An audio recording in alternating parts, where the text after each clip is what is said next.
Гәрәй әфәнде, менә бу гөсле гитараларның бабасы түгел микән? Шулай дип әйтсәң дә була торгандыр, чөнки гөсле ул 7-нче гасырда беренче гитаралар алар бигрәк соңыннан чыктылар инде. Шулай дип әйтсәк, гөсле белән гитара алар ике төрле, совсем икенчеләр. Кыллары булганга әйтәмен. Кыллары булган шулай да уйнау алымнары төрлечә. Гитарада бер төрле, анда гриф басып уйнарга кирәк, монда безнең бу щипковый уен коралы дип әйтәбез инде. Гөсләнең тавышы шундый зәвыклы, әйме яңгырый. Менә ничек уйлыйсыз? Бәлкем аны мәктәпләрдә дә укытырга кирәктер. Популярлыгын арттырыр иде бу. Бүгенге көндә мин шул эш буенча бик янып киеп йөрим. Хәзерге вакытта шул гөсләдә уйнау өчен самоучитель өстендә эшлим.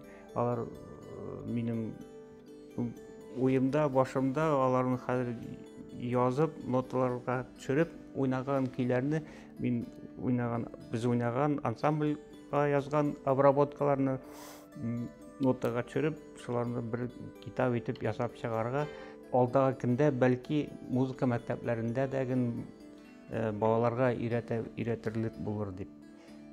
Бу сорау белән мин монда Казанда да бик күп йөрдем инде. Мәдәният министрлыгына да кергәнем бар, институт. Мәдәният институтына кирдем, анда да ректор белән сөйләшеп, кардым балаларга өйрәтергә. Менә хәзерге вакытта бит инде фольклор уен коралы дидегез, әйме? Бүгенге көндә ул безнең фольклор уен коралы гына, шунда бу гөсләләрдә халкыбызның бөтен көйләрен уйнарлык итеп, композиторлар язган әсәрләрендә уйнарлык булсын дип, шуның өчен дә яңадан бигрәк урынга күтәрергә дип бүтән уен кораллар, гөслә, домбра, баян, балалайка шикелле уен кораллары кебек популяр булсын дип, безнең татар гөсләсе шуның өчен дә ичендә янып йөридер инде. Януыгыз сизеләм, хәтта менә Татьяна ханымны да өйрәткәнсез, әйме? Сез өйрәттегезме хатыныгызны уйнарга? Әйе, безнең Марилда бер елны узды Түгәрәк уен фестивале конкурсы. Шунда шул конкурска әзерләнгәндә кызымны, Татьяна өйрәттем, әйтәм, әйдәгез, ансамбльне тагын да күтәрик. Алар музыкантлар булгач бик тиз өйрәнделәр. Уйнарга читен түгел, була уйнарга. Аларны чакырдым, бик тиз генә өйрәнделәр, безнең ансамбль шулай зурга күтәрелеп китте.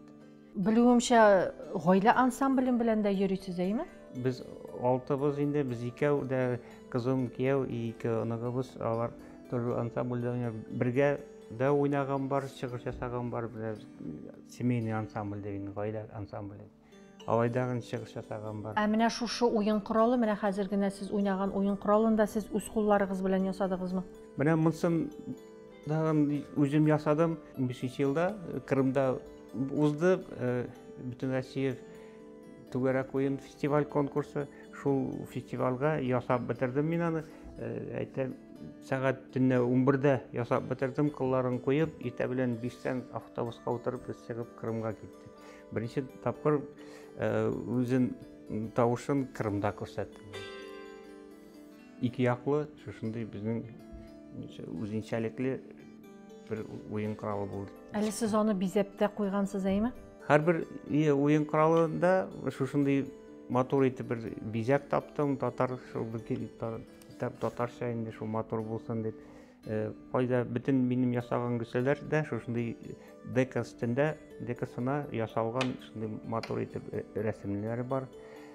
Мари гөсләләре дә ясыйм. Мариларга аларныкына туры шундый мари бизәге төшереп ясыйм.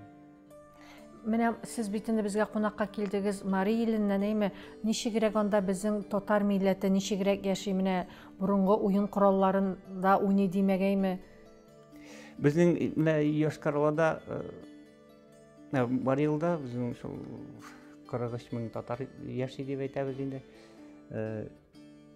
Йошкар-Ола шәһәрендә біздің столица, анда татар мәдәният үзәге бар. Татар мәдәният үзәгендә күп кенә кружоклар эшли, җыр, бию, уен караларында уйнарга өйрәтәбез. Безнең спорт зал бар, үзәктә төрле шул уен караларына киткәндә гармонда уйнарга өйрәтәм, гөсләдә уйнарга өйрәтәм. Үземнең җыр түгәрәге бар, студиясе, халык исемен йөрткән. Milli традициялар югала дип әйтә алмыйбыз инде.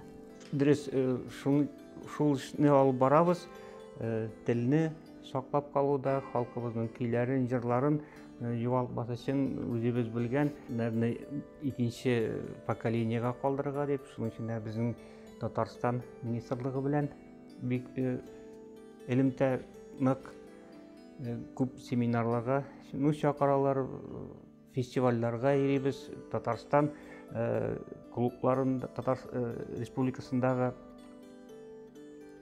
күп кенә районнарында чакыралар. Шул бергә кайда барсак тагын без татар халкы бергәләп яшибез. Менә бу күп түгәрәк уен фестиваль конкурсы, ул бөтен татарларны фольклор буенча берләп һәр вакытта да кая килсәк тә, менә ничә еллар булды, 10 ел юбилей булды, 11 ел узды. Җыелып килә торган идек, шунда уже беренче көннән ахыргы көн хәле көнен, төнен бергәләп сөйләшеп, җырлап, без үзебезнең җырларны аларга җырлап күрсәтәбез. Бүтән төбәкләрдә алар үзләренекен, Себерләр, Кырым татарлары Тәҗрибә уртаклашу дип әйтергә кирәк. Менә шул эш бик әйбәт бара торган. Шуның өчен дә безнең татар халкы дус, бердәм яши, кайда барсак тагын. Халкыбызның Өмә Гөлсем дигән җыры. Шуны да әйтеп китәсем килә. Бу Өмә Гөлсем минем әниемнең исеме Өмә Гөлсем, аны без яратабыз. Безнең репертуарда бар. Әтием Габдрахман, аның халкыбызның Габдрахман кие дигән бар. Менә шуларны искә алып, ансамбльгә, репертуарга керттем улларны.